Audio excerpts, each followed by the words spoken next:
Bom dia, senhoras e senhores. Hoje é 7/7/2023, são 8 horas da manhã.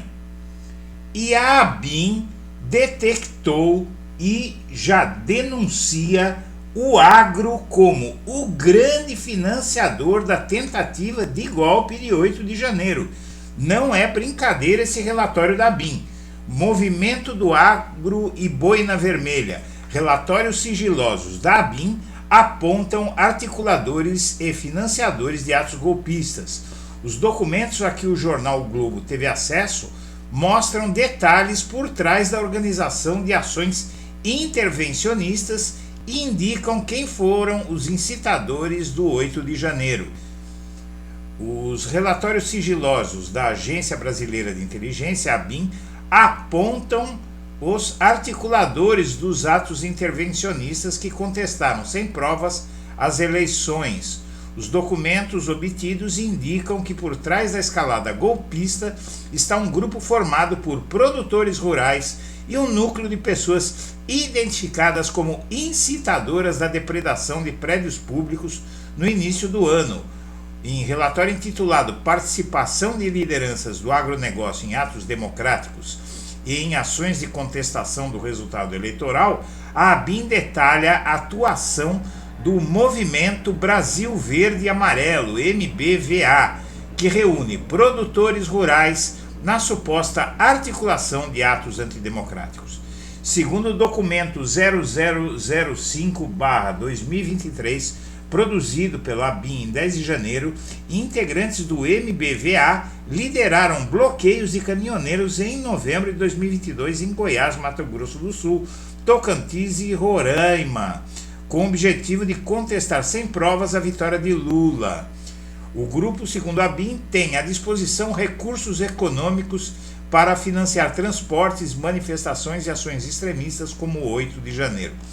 Bom, essa matéria já está no blog da Cidadania, você pode conferir na íntegra lá, mas na verdade aqui fica confirmado mais ou menos o que se sabia. O financiamento e a divulgação e a cooptação de inocentes e não tão inocentes para ajudarem a tentativa de golpe foi coisa do agro, que é quem tem dinheiro de sobra para financiar tudo o que foi necessário financiar para essa intentona de 8 de janeiro. Agora, o cabeça, o mandante de tudo isso, o articulador de tudo isso, ainda não foi identificado. E todos nós sabemos quem é, e o Alexandre de Moraes está a um passo de acusar Bolsonaro de ser o mentor intelectual de 8 de janeiro. E o PT negociou para o PL não fechar questão contra a reforma tributária. Sabe o que quer dizer isso?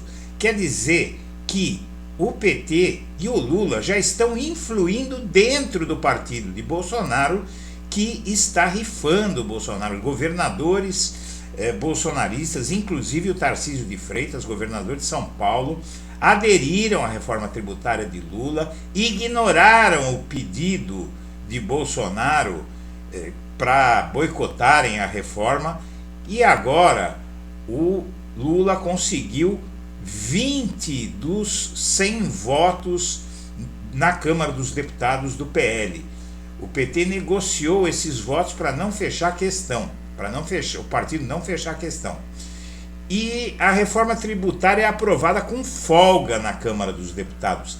375 deputados votaram a favor, e isso tem relação também com a popularidade crescente do Lula devido ao crescimento da economia e à estabilização da economia em seu governo, contrariando todo o blá blá blá do mercado financeiro e do bolsonarismo. E o Exército vetou até a academia, que era de sua responsabilidade e onde Alexandre de Moraes malhava, acredite se quiser. Tudo isso para atender Bolsonaro. E o resultado foi o que todos viram, né? E Bolsonaro está isolado e é de extrema direita. Sabe quem diz isso? É o presidente do Republicanos, o partido inclusive da Igreja Universal. Marcos Pereira diz que o governador acertou o Tarcísio de Freitas ao se aliar à Haddad na defesa da reforma tributária, e Valdemar minimiza atrito do ex-mandatário com o aliado, mas não tem o que minimizar. O afastamento do partido da Igreja Universal de Bolsonaro é muito significativo, e a reforma tributária conseguiu 36 dos 39 votos dos republicanos.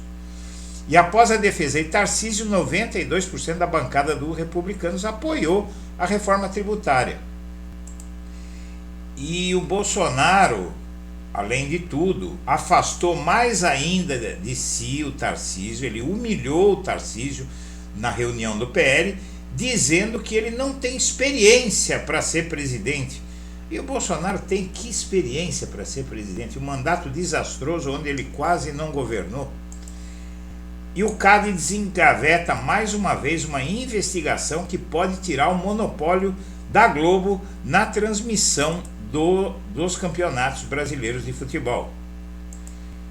O Gabriel Galípolo e Ailton Santos são dois diretores do Banco Central, novos diretores do Banco Central, nomeados por Lula, que devem votar para tirar Bob Neto, o bolsonarista que comanda o BC hoje em dia. E o laudo médico detalha o estado de saúde dramático de Roberto Jefferson, e aqui dois momentos da vida dele. Aqui o Roberto Jefferson com aquele olho roxo, explica, fazendo denúncias contra José Dirceu na Câmara dos Deputados, né? E o fim dele, doente, isolado, preso, é algo muito simbólico de que o crime, a mentira, o golpismo não compensam. Em seleção de emprego, o escritório de advocacia pergunta a candidatos o que acham de Lula e Bolsonaro. Isso é inclusive ilegal. Veja a que ponto chegou o bolsonarismo. Estão pedindo declaração ideológica e política para dar emprego.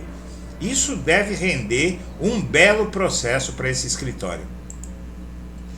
E por fim, minha amiga, meu amigo, o planeta em que nós vivemos registrou recentemente os dias mais quentes de sua história. E isso deveria ser suficiente para fazer a humanidade, e sobretudo os grandes empresários, os latifundiários, os ruralistas, os desmatadores, a repensarem suas ações, porque planeta a gente só tem um.